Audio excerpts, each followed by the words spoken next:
Assalomu alaykum, hurmatli do'stim. Mening ismim Mehriddin va mening YouTube sahifamga xush kelibsiz. Sizlar bilan Xitoyning poytaxti bo'lmish Pekin shahridan alangali salom bilan bugungi vlogimizni boshlaymiz. Meni diqqat bilan kuzating va hammasi juda va o'ta qiziqarli bo'ladi. Bunga va'da beraman.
Kechki Pekin shahrini ko'chalarini kezib yuribman.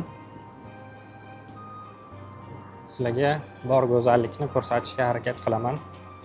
Umuman Xitoy davlatiga kelganingizdan keyin bir narsani bilishingiz kerakki, bu yerda o'zgacha dunyo, Google bilan bog'liq bo'lgan har qanday ijtimoiy tarmoqlar bu yerda umuman ishlamas ekan. Mana bunday go'zallikdan bahramand bo'lib keting. Umuman Google bilan bog'liq tizimlar ishlamaydi. Faqatgina VPN orqali, VPN ni ham kuchlisi bo'lishi kerak, ya'ni pul bilan bog'liq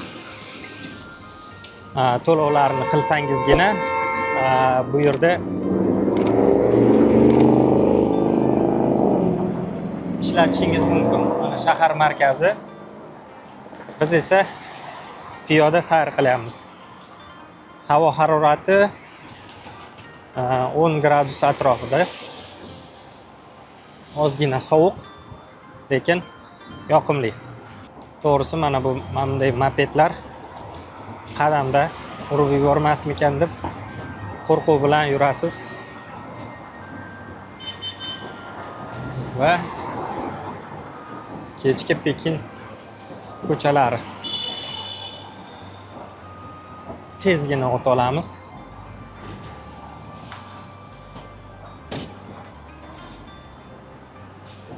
Kechki ovqat qilyapmiz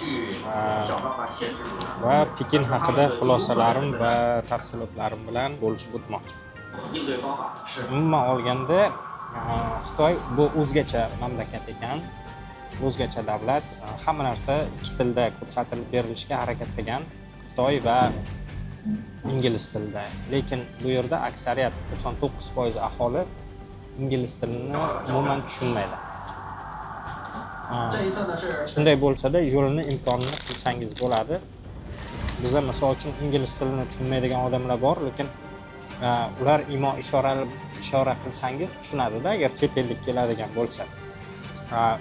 Bu yerda esa o'sha hattoki ishoralarini ham to'g'ri tushunib yetmas ekan. Bugun kelganimga 2 kun bo'ldi. 2 kundan beri adaptatsiya jarayoni menda juda ham qiyin kechyapti. Sababi Google bilan bog'liq Facebook, Instagram, Telegram, ya'ni g'arb davlatlaridan ishlab chiqarilgan ijtimoiy qurilmalar, ijtimoiy o'sha loyihalar umuman bu yerda ishlamas ekan. Ya'ni siz oddiy Yandexni aytasizmi, taksi chaqirish bo'lsin yoki boshqa holatlar bo'lsin, umuman bu yerda ishlamaydi. Va yangi muhitga tushib qolgan bo'lganingizdan keyin sizda o'zgacha bir stressni paydo qilish ehtimolini oshiradi. Sababi bir kunim mana shu internetni to'g'rilash, umuman kelgan joyimga adaptatsiya qilish uchun, mehmonxona topish uchun, taksida emin-erkin harakatlanish uchun telefonimni bir boshdan nastroyga qilishimga to'g'ri keldi. Sizlarga hozir tungi Pekinni ko'rsatmoqchiman.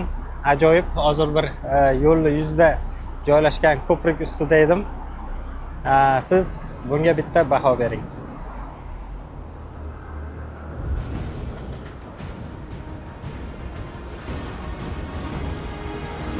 Juda katta probka va shunga yarasha mashinalar ham ko'p. Mana sizga tungi Pekin vibe. Binolar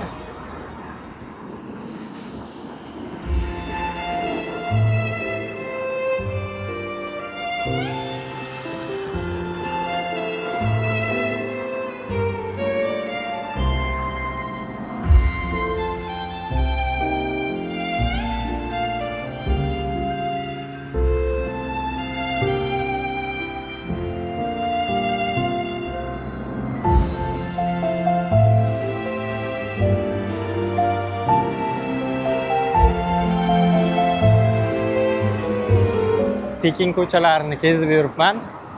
Ochig'i va men o'zimni mehmonxonamni piyoda yurgan holatda topdim. U anu binoni to'g'ridagi yonib o'chayotgan binoni yonida bizning mehmonxonamiz joylashgan. Va sizlarga bir qiziq holatni aytib bermoqchiman. Xullas, taksichi meni aldadi. Ko'chadan taksi tutgandim. Meni ovqatlansa ham bo'ladigan, Pekin juda ham sovuq ekan. Kurtka olishim kerak. Shu uchun meni bironta bir kattaroq gipermarketga olib borib tashla dedimda, taxminan bizni pulga 100 mingdan oshiqroqqa kelishuv qildim. Bu yerda endi taksilar qimmat ekan. Va ko'chada duch kelgan bitta gipermarket, gipermarketga borsang bo'ladi, sen aytayotgan narsalar bor deb tashab ketdi.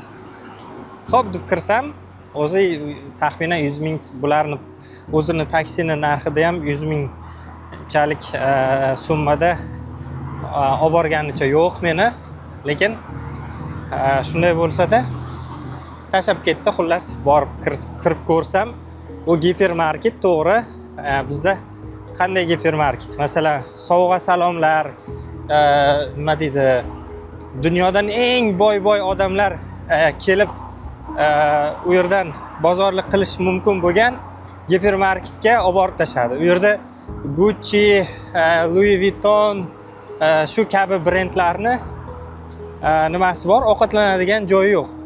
Shunaqa do'konlar, Louis Vuitton, Chanel, Gucci, shunga o'xshagan do'konlar bor, lekin ovqatlanadigan joyi ham yo'q, arzon ham emas. Bitta bundaygina sumkani narxi kami bir $800 turibdi.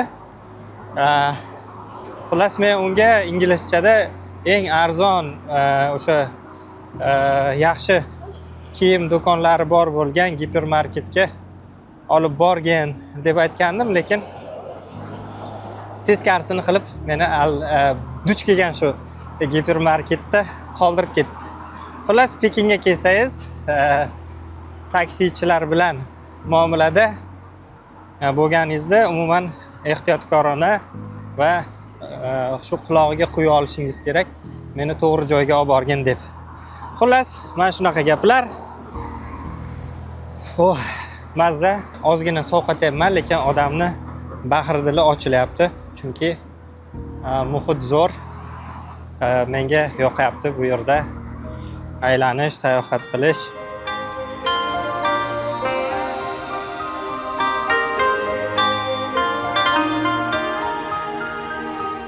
Mana bu esa men joylashgan mehmonxona Pekinning qoq markazida. Mana bunday baland inshootlar bilan. Albatta bu yerda bu binoni 8-9-qavatlarida hostellar bor ekan. Pekin shahrida kelib talaba bo'ladiganlar diqqatiga, har bir birinchi, ikkinchi kundan siz yotoqxonaga joylasha olmasligingiz mumkin. Shuning uchun Pekin shahrining qoq markazida mana bunday arzon turar joyga ega bo'lgan hostellar bor. Ko'rib tursiz, har bir eshik bu bir xonalik mana bunday ko'rinishdagi kvartiralarga, xonalarga kelib joylashsangiz bo'ladi. Bu yerda faqat yotish uchun sharoit qilingan har bir xonaga ko'rib turganingizdek kravat hamda sizga yetarli bo'ladigan zaryadniklar ham ulangan. Bemalol kelib bir kun, 2 kun ishlaringiz bitgunga qadar narsalaringizni qo'yib joylashtirsangiz bo'ladi. Mana bunday oynalari bilan ajoyib. So'rashingiz mumkin, hojatxonalari qayerda buni. Har bir alohida mehmonlar uchun alohida umumiy oshxonasi hamda hojatxonalari, yuvinish xonalari mavjud. Sizlarga menimcha foydali bo'lyapti. Bu joylayotgan videolarimiz mana shunday ko'rinishga ega hostellarda joylashsangiz, ishingiz ancha tezroq bitirib olasizda, sizga bu ham arzonga tushadi. Bir kunlik narxi o'rtacha 200 ming so'm. Bu nimaga? To'g'ri, bizni talabalarga ozroq qimmatlik ham qilishi mumkin, lekin Pekin uchun bu juda ham arzon narx. Va bundan tashqari, bu aynan hostel shahar markazida joylashgan. Bu binoni hamma qavati mehmonxona emas, bu biznes markaz. Mana shu biznes markazda boya yuqorida ko'rsatganimdek hostel joylashgan. Yo'lni ana narigi tomonda esa hozir borib ko'rsataman. Apple, ya'ni iPhone ni rasmiy do'koni bor. Mana bu bino menga juda ham yoqdi. O'zgacha vibe berib turibdi. Tungi Pekinga har xil svetlar bilan juda ham odamni o'ziga tortyapti.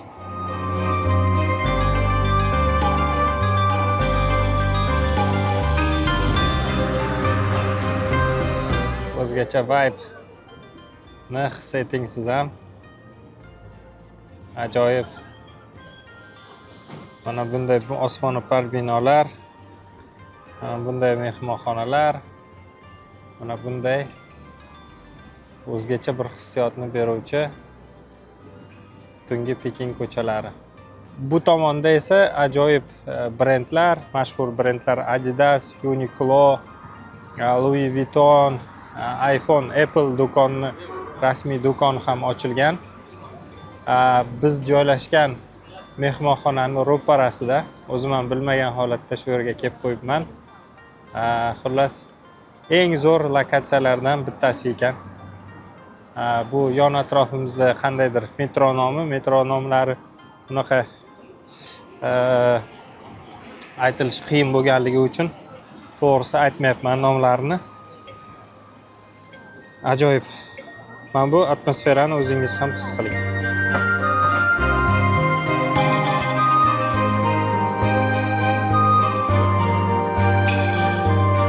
Odamlar gavjum juda ham.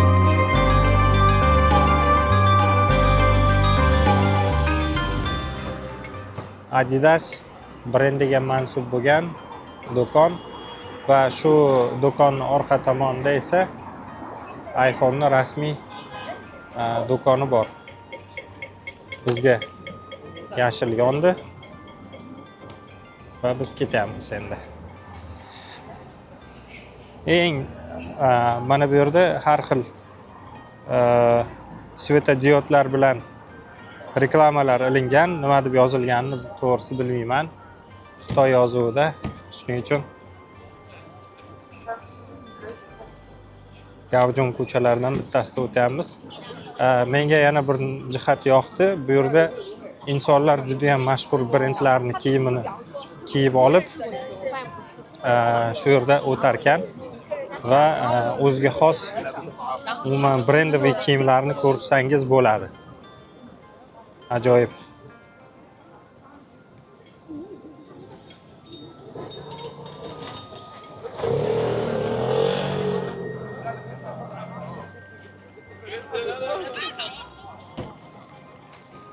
Adidas brendiga mansub do'kon ekan. Reklamalarni Dodo xo'jasi shu yerda ekan. Mana biz iPhone do'koniga yaqinlashyapmiz. Hozir ichkariga kirib ko'ramiz. insonlarning kiyimlariga e'tibor bersangiz, noodatiy va o'ziga yarashgan. Mana bitta misol.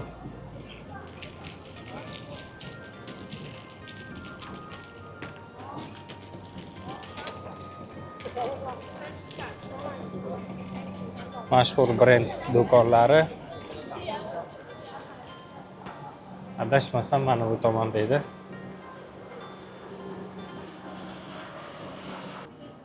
Va biz o'sha ko'zlagan manzilimizga yetib keldik azizlar. Mana bu Louis Vuitton'ning mashhur brendiga mansub do'koni va mana bu esa bahaybatligini qarang. Apple do'koni. Kirib ko'ramiz.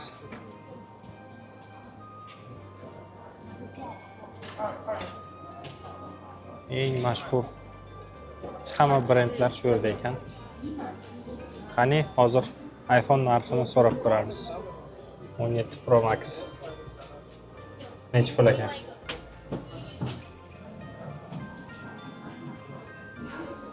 Wow. O'zgacha atmosfera.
Endi aeroportdan tushgandan keyin aeroportda sim karta olgandim. Hammaga beriladigan top 5 ta maslahatimni shu yerda aytib o'tmoqchiman. Aeroportdan chiqmasdanoq siz sim karta sotib olishingiz shart agar Xitoyga keladigan bo'lsangiz bundan keyin. Xitoyga kelgunga qadar ham qiladigan ishlaringiz bor ekan. Birinchisi bu telefoningizda ijtimoiy tarmoqlarni bu yerda agar eng topoviy ijtimoiy tarmoqlarni masalan Yandexga o'xshagan Didi degan ilovasi bor. Didini, WeChat va Alipay'ni siz o'rnatib olishingiz kerak ekan. Bu kabi dasturlar sizda bo'lmasa, siz joyingizdan bir bahiya nariga bo'lsa-da siljay olmaysiz. Sababi bu yerda bizda misol uchun Toshkentda Yandex ilovasidan hamma foydalanadi va siz qaysidir bir sherigingizga Yandexni chaqirib berishingiz mumkin. U o'zi manziliga yetib borgandan keyin to'lashi mumkin bo'ladi o'zi uchun. Bu yerda esa misol uchun kim o'sha Didi ilovasidan taksi chaqirib beradigan bo'lsa, o'shani o'zi to'lash kerak. Tasavvur qilyapsizmi? Men boshqa inson uchun bu Yandex ilovasidan foydalangan holatdagidek kimgadir taksi chaqirib bera olmayman. Bu turistlarga juda ham noqulaylik tug'diradi. Agar siz avval boshdan bilib Xitoyni mana shunaqa nyuanslari borligini bilmasangiz bo'ldi, siz ko'chada qolishingiz tayin. Shuning uchun WeChat bilan Alipay degan ilovani o'zingizga, telefoningizga saqlanch qilib olishingiz kerak.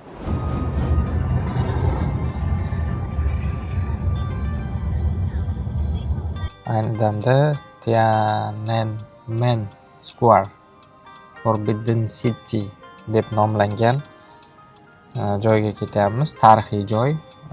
Shu markazdan boshlab hamma o'lchovlar qilinar ekan. Ya'ni mana shu joydan boshlab orientir olar. Shahardan 3 kilometr uzoqlikda, 4 kilometr uzoqlikda, 10 kilometr uzoqlikda deb aytilar ekan.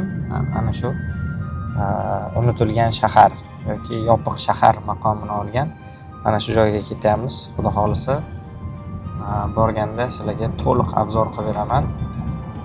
Juda ham tarixiy joy va o'zim tarixchi bo'lganligim uchun sizga ushbu me'moriy obida haqida, tarixiy joy haqida fikrlab beraman. Bizni kuzating. Hozir taksida ketyapman. Taksini start tarifini chaqirgandim. BYD Chazorga o'xshagan mashina, lekin bu boshqa model ekan. Bizda bu modeldan kelmagan shekilli. Mana shunaqa modeldagi mashina keldi. Start tarifida.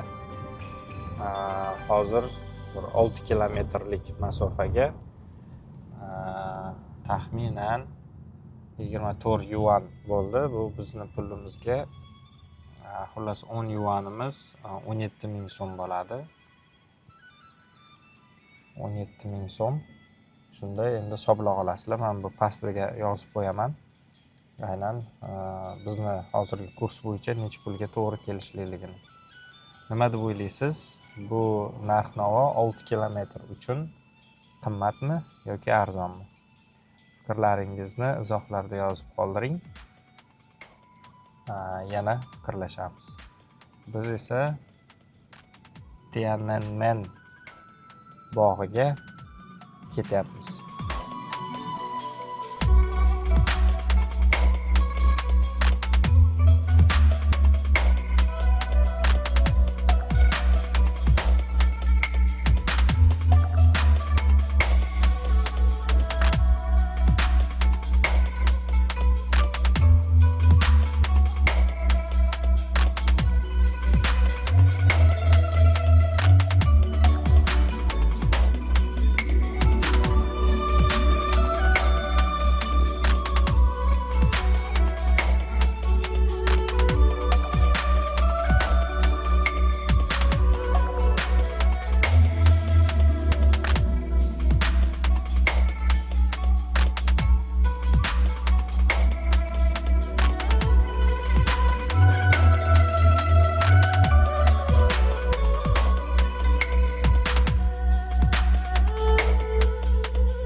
Va biz Pekin shahridagi imperator saroyidamiz. Bu binolarning mahobatini ko'rib ko'zingiz quvnaydi. Bundan bilish mumkinki, qanchalik darajada qadimdan Xitoy davlati buyuk bo'lgan va bu buyuklikning nishonasi o'laroq mana shunday mahobatli binolarda ko'rishingiz mumkin. Ajoyib. Juda ham mahobatli, uncha emas, to'g'risi. Kamera qanchalik ko'rsatib bera olyapti bu jarayonni, lekin umuman ta'riflashga til ojiz. Juda go'zal, juda ham go'zal. Mahobatli inshoot. Imperator saroyi Min sulolasi davridan beri 14-15 asrlarda qurilgan inshootlar ekan va mana shu yerda imperatorlar faoliyatlarini olib borishgan, davlatni boshqarishgan. Ajoyib. O'zingiz bir baho bering.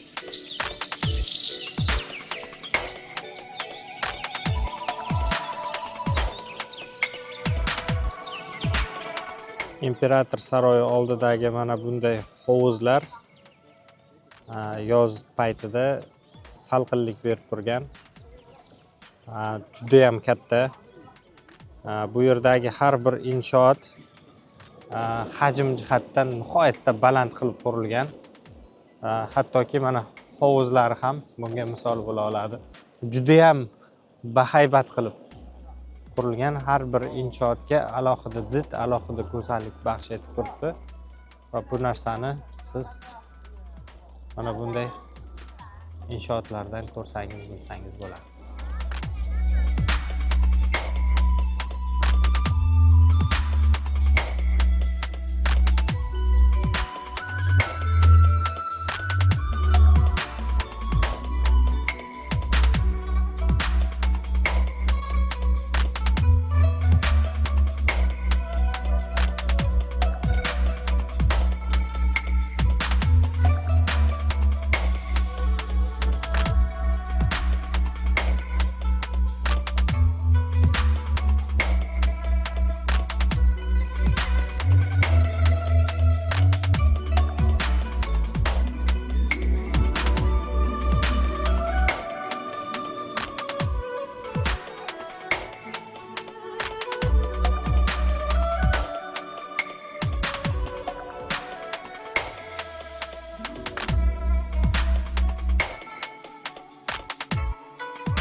Mashinalarda xavfsizlik tizimi nazoratchilari qo'riqlaydi. Xavfsizlik o'ta kuchli darajada. O'ta kuchli. E'tibor berayotgan bo'lsangiz, har bir kirish joyida mana shunday kichkina postlar tashkil qilingan. Xullas qilib aytganda, qulog'ingizni ortiqcha qimirlata olmaysiz.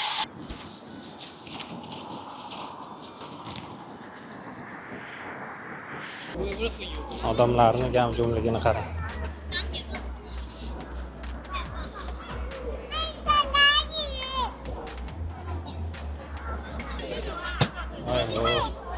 Ichkariga kirishga ruxsat yo'q ekan-ku.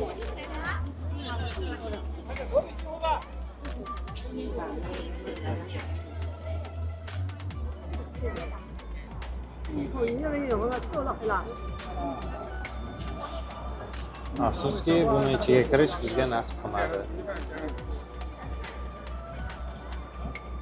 对，人都已经排上了，这边那边可以，一会儿也看不见。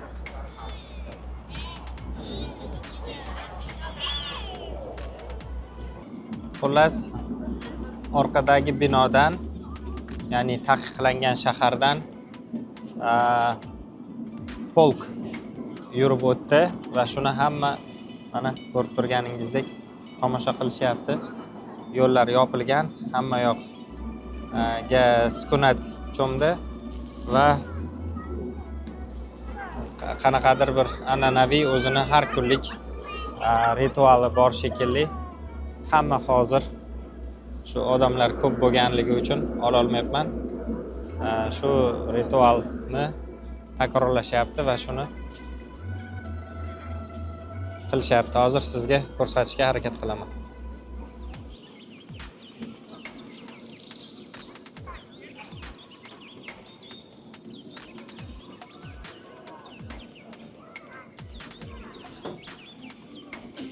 Mana bunday bayroqni tushirishyapti hozir.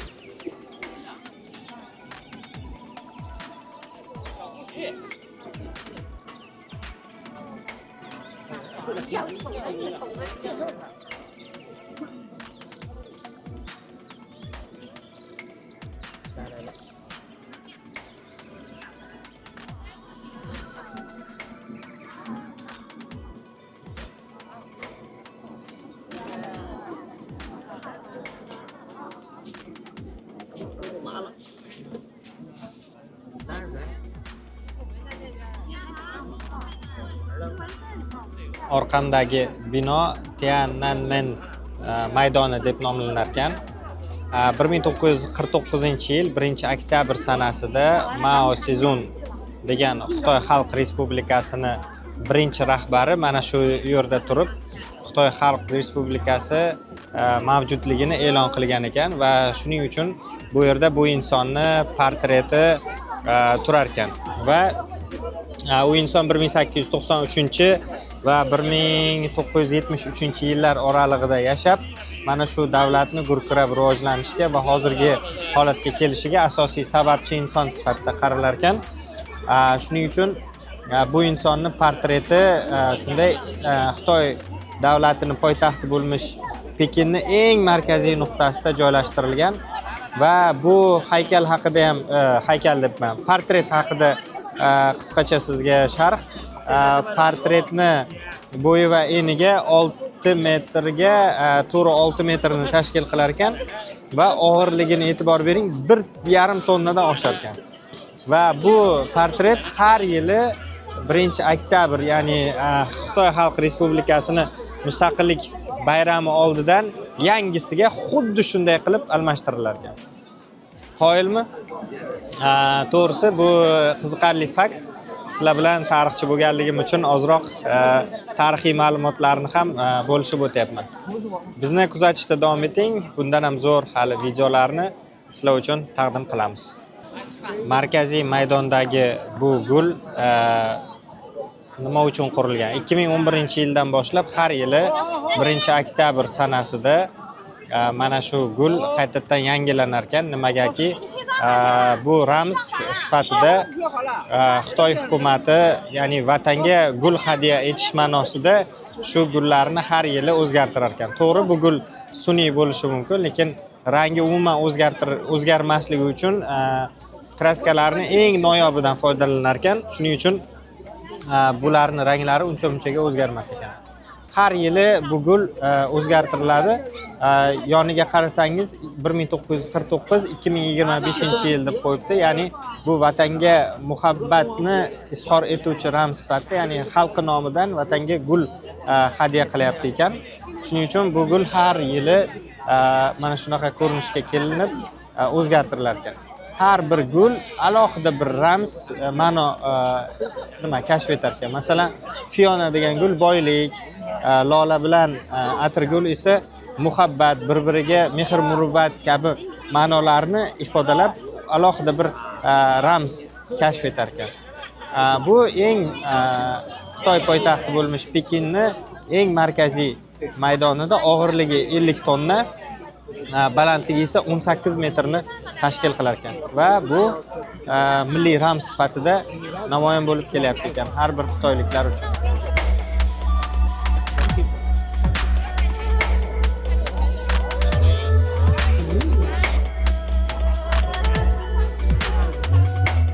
Yoshlar bir tomonga saflanib rasmga tushishyapti.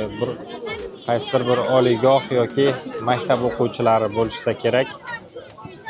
Mana shunday o'qituvchilari boshchiligida safga tizilishib rasm tushishyapti. Mana svetimiz ham yondi. Alohida o'zgacha go'zallik kashf etishni boshladi. Mana tungi Pekin boshlandi chiroyliligi. Mana alohida. Mana bu qandaydir bir binolar, senat binolari menimcha juda ham chiroyli, ko'rkam ko'rinishga keldi.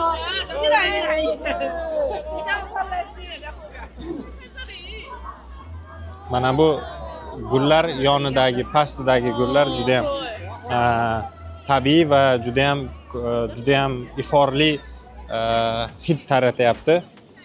Alohida bir ko'rk bag'ishlayapti. Xitoy davlatining buyukligini, ularni mana shunday mahobatli binolarni qurganligidan ham farqlab bilib olishingiz mumkin.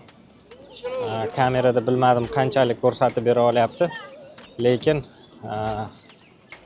binoni yoniga kelsangiz bahaybatligidan ko'zingiz lol qoladi. Mana eng markaziy maydoni. Hozir oktyabr oyida bular mustaqil bo'lganligini nishonlash arafasida butun bir oy davomida mana shu yerga tashrif buyurib kelib bizni misol uchun Toshkent shahridagi mustaqillik maydonimiz bo'lgani kabi bularni markaziy maydoni shunaqa ko'rinishga ega ekanligini ko'rsak bo'ladi. Hamma joyda kuchli politsiya nazorati yo'lga qo'yilgan. Xullaski qulog'ingizni qimirlatishga imkoniyat yo'q bu yerda. Maydon juda ham katta.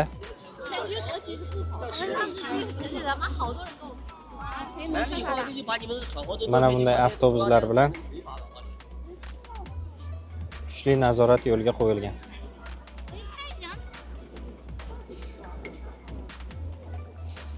Xitoy Xalq Respublikasining Milliy muzeyi.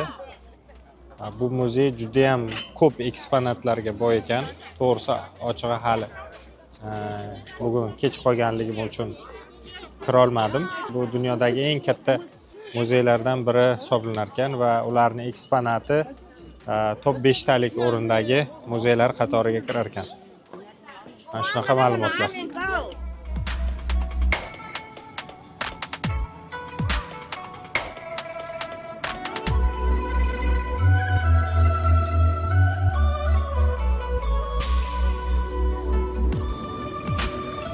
Xitoyliklarni buyuk xalq ekanligini ularni qurayotgan inshootlardan bilish mumkin. Hozir sizga bir inshoot ko'rsataman.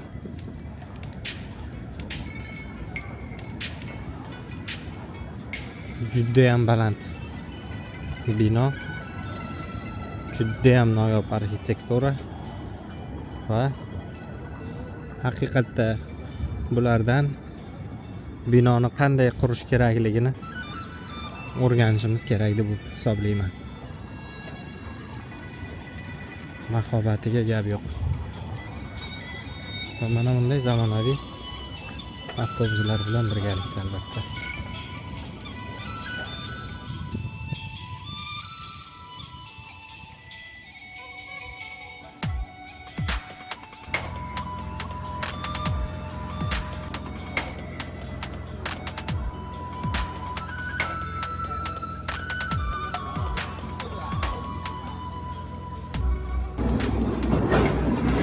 Xitoy taomlari. Hattoki mana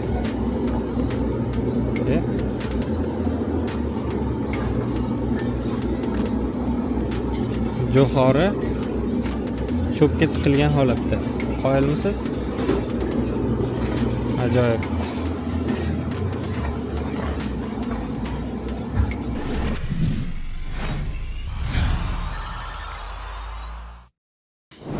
Siz bizda misol uchun telefonga pul to'laysiz. Qaro 50 ming, 60 ming, 100 ming. Bu yerda chet elliklar Instagram, Telegramdan foydalana bilishlari uchun alohida VPN ga ham oylik to'lovlarni amalga oshirish kerak ekan. Kuchli VPN ni telefoningizga o'rnatasiz. Pullik bepuli bor, pulligi bor. Bepullari bu yerda umuman ishlamaydi. Ya'ni birinchi kun sizga dosh berishi mumkin. Menda xuddi shunaqa holat bo'ldi. Ikkinchi kun umuman ishlamadi bepul VPN. Keyin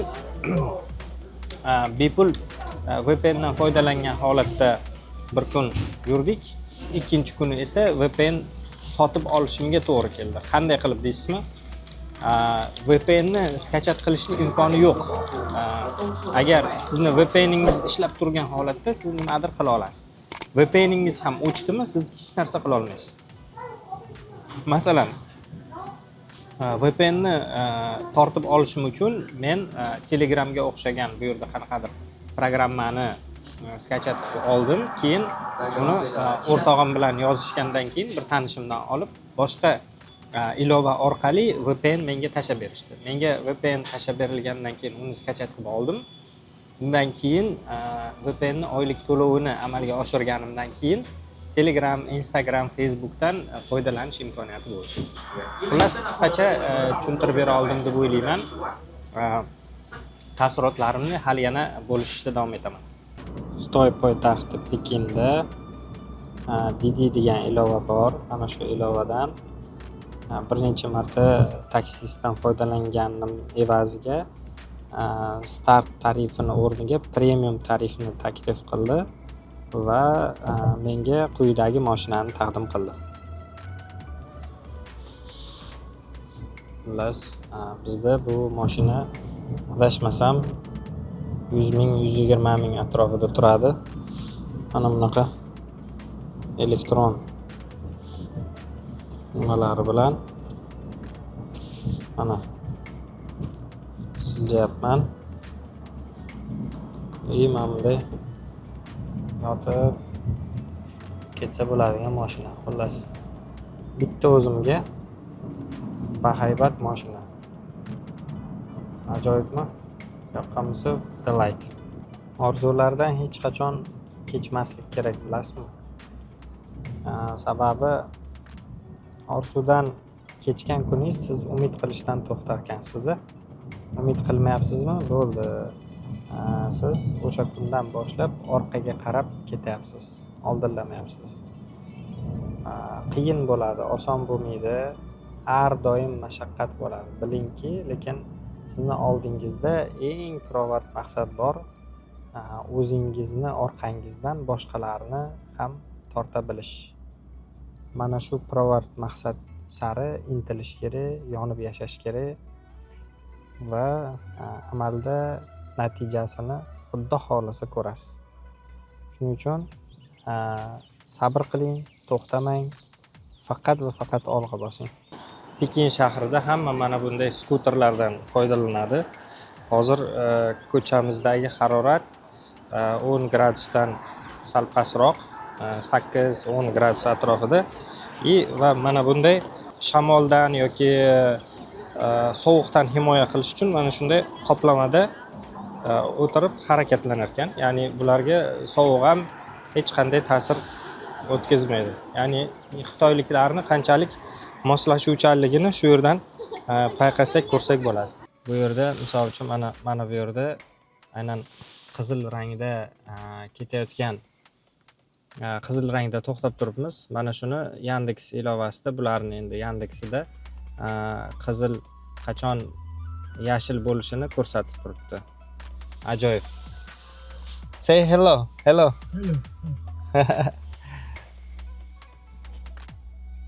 Ana shunaqa Xitoy o'zini innovatorligi bilan insonlarni umuman boshqacha rakursdan qarashga majbur qiladigan davlat.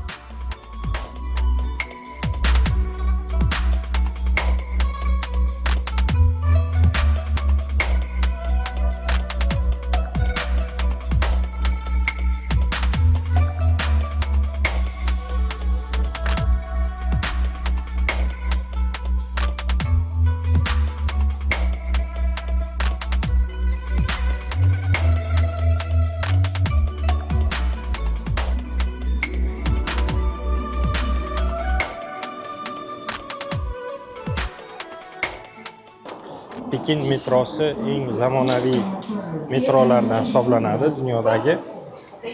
Sizlar bilan hozir birgalikda foydalanib ko'ramiz.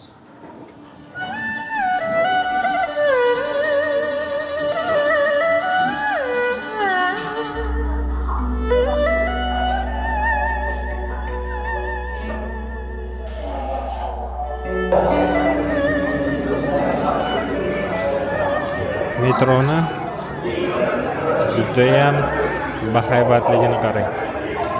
Bu yerda nechta stansiya bor endi?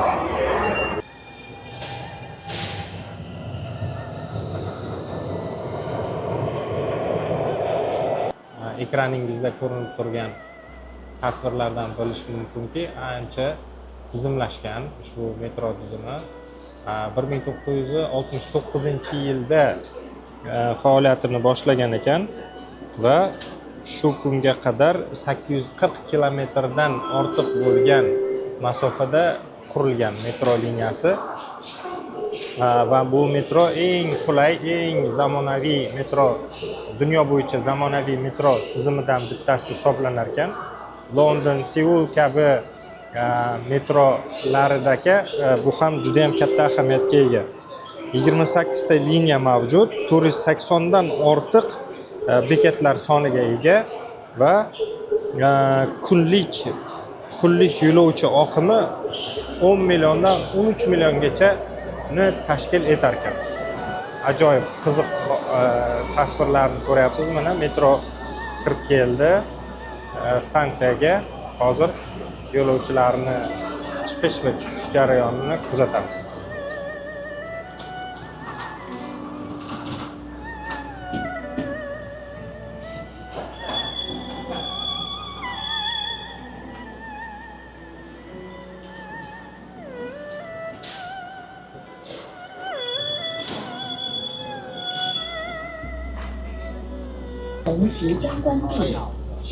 Metrodan foydalanish jarayoni.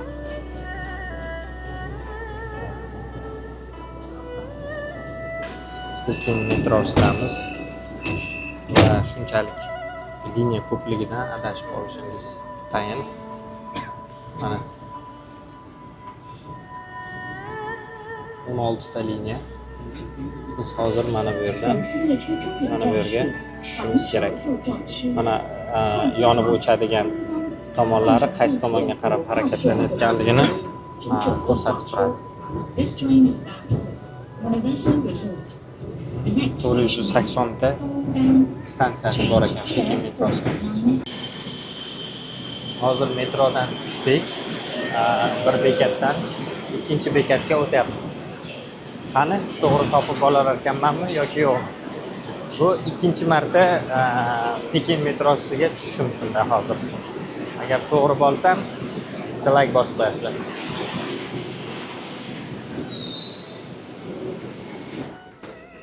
Eng qizig'i hozir ko'tarilgandim zinadan. Ikki tomonga qarab yo'l bor ekan. Qaysi biriga borishni bilmayapman. Mana bu ikkinchi liniyaga C tomonga o'tyapti. Mana bunisi esa B tomonga o'tyapti. A B liniyaga o'tyapti. Qaysi biriga boramiz? Boshqatda. C da yursammi, A yoki B liniya tomonidan yursammi deb taxminan C tomonga yurgandim. Mana bu Choyang Men degan stansiyaga hozir borib, u yerdan ham yana bitta пересадка qilishimiz kerak. Aniqrog'i ikkita liniyadan keyin, ikkita stansiyadan keyin biz пересадка qilishimiz kerak yana. Unda ham hali to'g'ri topa olamizmi, yo'qmi, noma'lum. Shuning uchun kuzatib turinglar. Bu yoq qiziq bo'lyapti.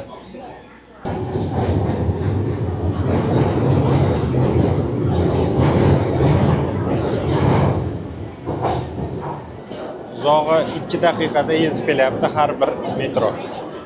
Mana bizni metromiz keldi. Hozir endi bu metro bilan ikkita bekat nariga ketamiz.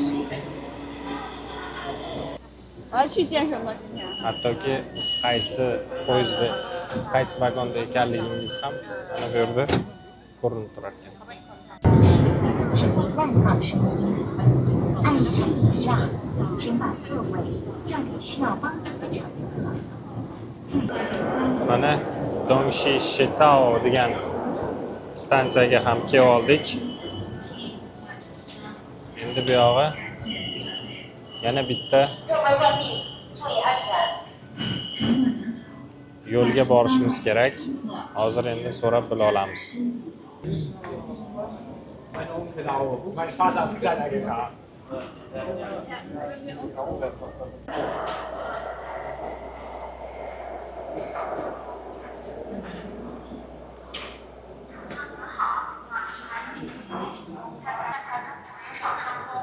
biz Dongshi Shitaodan Tuanjehuga to'g'ri yo'lda ekanmiz, xudo xolasa. Obbo. Bu yoq qiziq bo'ldi-ku, qaysi tomondan biz ketishimiz kerak? 乘客您好，本站地口垂堤正在维修，请您 Stansiyalarning uzunligini qarang. 地口垂堤出站，感谢您的配合。乘客您好，本站地口垂堤正在维修，请您使用楼梯后地口垂堤出站，感谢您的配合。 Saflanib turishdi. 请您站在屏蔽门两侧 Foil. 排队候车，不要手扶或倚靠屏蔽门。 Biz ham bironta bir joyga kelib 不要 turamiz. 抢上抢下，以免发生危险。感谢 Hozircha to'g'ri yo'ldaman. Men joylashgan mehmonxonaga qarab ketyapman. Hozir ko'ramiz.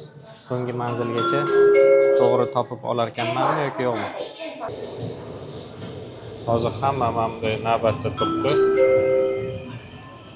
乘客您好，如果现在候车乘客较多，请您分散候车。列车关门铃响时， Odam 请 yo'q-ku. 勿抢上抢下，车上不门去车。关起，排队上车，注意安全。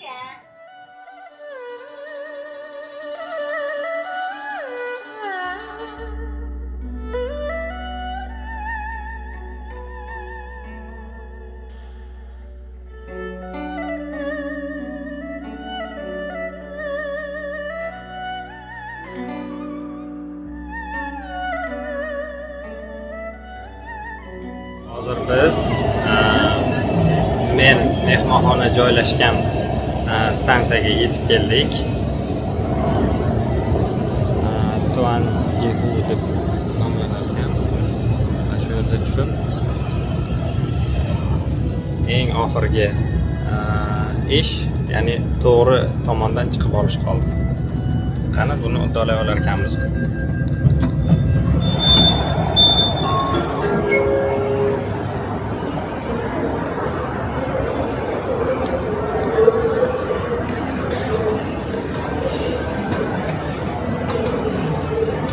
Mana bu chiqish. Lekin narigi tomonda ham yo'q. Chiqish bir tomondan ekan. To'g'ri chiqalarmikanman?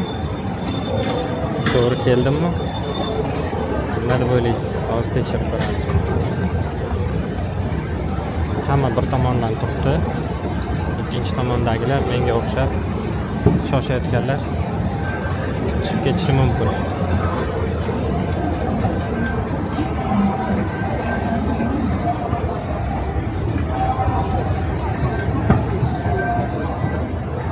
Bu yangi stansiya ekan shekilli. Mana bunday ajoyib qilib belgilab qo'yishibdi. Oho.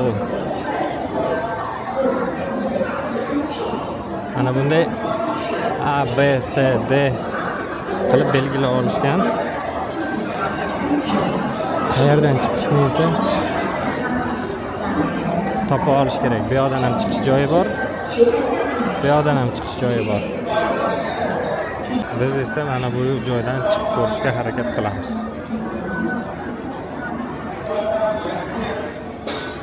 Aytgandek, telefonimni zaryadi bo'lgan. Endi qanday chiqaman? O'zim ham hayronman. Pekin metrosidaman.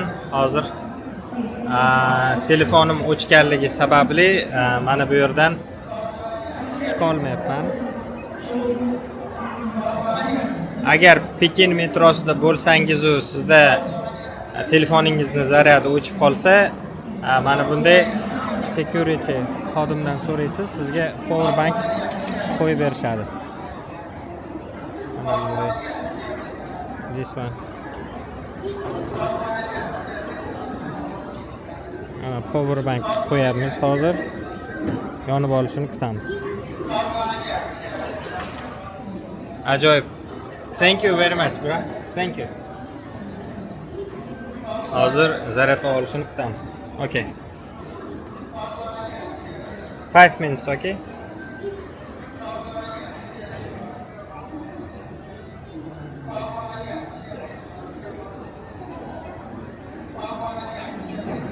您走的时候到那儿还给我们就可以了。 Aha, okay. Qaytarib beraman albatta. Okay. Thank you. Mana yordam berishdi. Telefonimni power banki bor. Endi telefonim yonishini kutamizda chiqib ketamiz. Mana shunaqa gaplar. Mana hozir 1% zaryadka bilan chiqib oldim va mana bu akalarga rahmat aytamiz. Mana bu yerdan chiqish muammo bo'lib qoldi. Shuning uchun Pekinga kelsangiz telefoningiz doim zaryadkada bo'lsin. Zaryadi to'liq bo'lsin. Hozir endi eng oxirgi bosqich qoldi. Men to'g'ri tomondan, ya'ni menga to'g'ri kelish kerak bo'lgan tomondan chiqamanmi yoki yo'qmi? Shuni hozir birgalikda bila olamiz.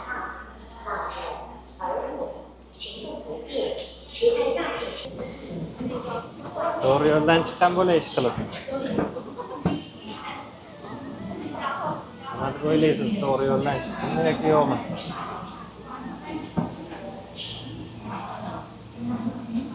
Hozir ko'ramiz. Vuhu!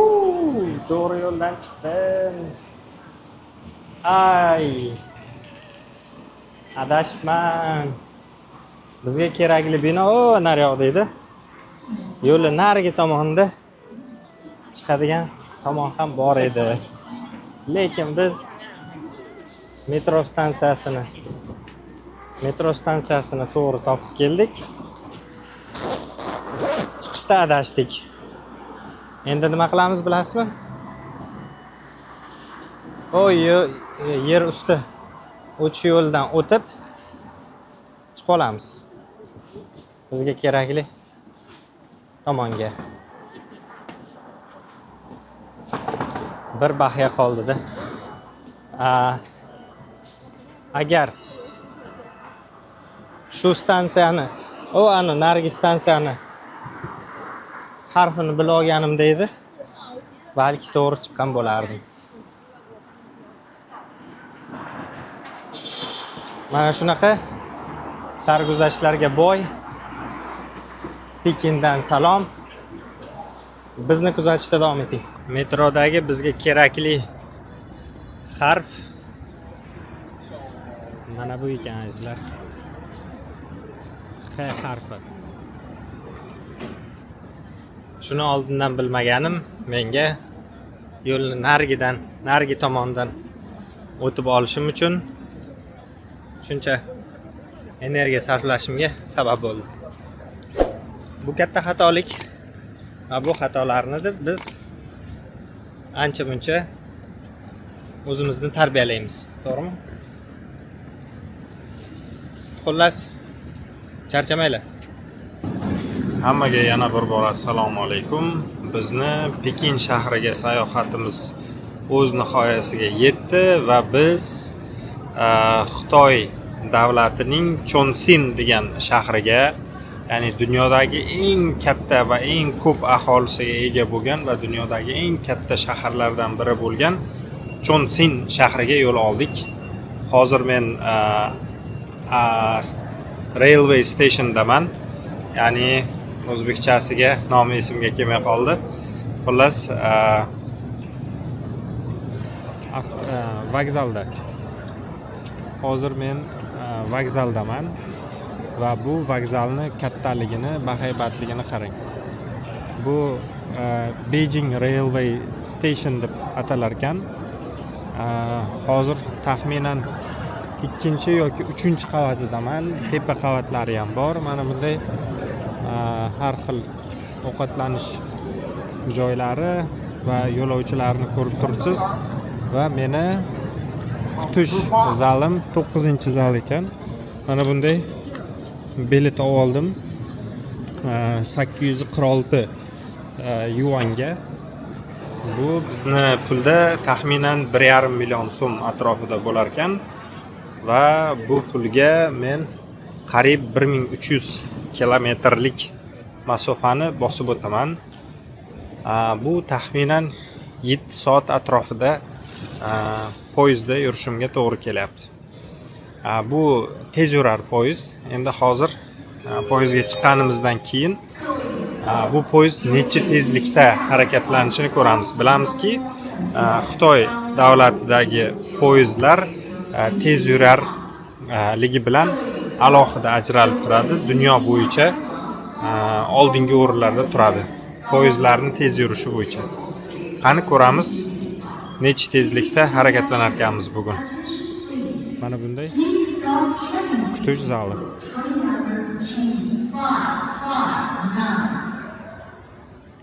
Bu bittagina kutish zalining o'zi.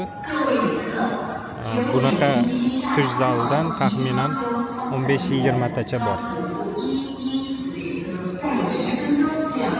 Qoyil. Men sizlarga hozir bir o'xshashlikni ko'rsatmoqchiman. Mana bu boboyni hammamiz tanishak kerak. Adashmasam, shundaymi? Yana shunga o'xshash brend qayerda bo'lishi mumkin deb o'ylaysiz? Hozir ko'rsataman. 1 2 3. Mana bu brend nima deyapti? O'xshaydimi? Bu yosh xitoylik akaxonimiz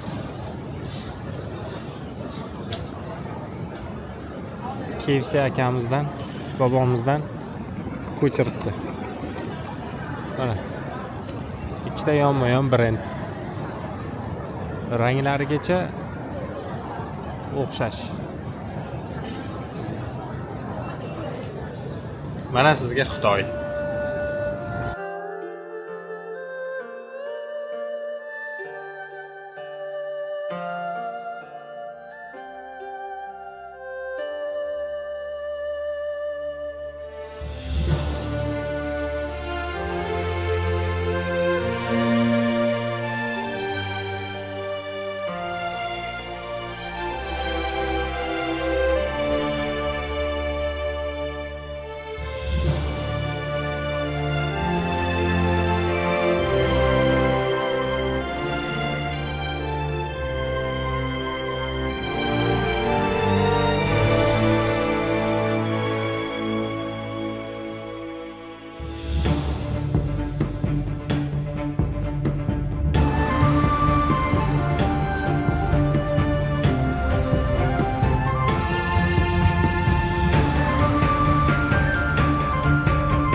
Biz mana poyezdimizni topdik. Tezyurar poyezdga o'xshayapti. 12C51 yo'nalish.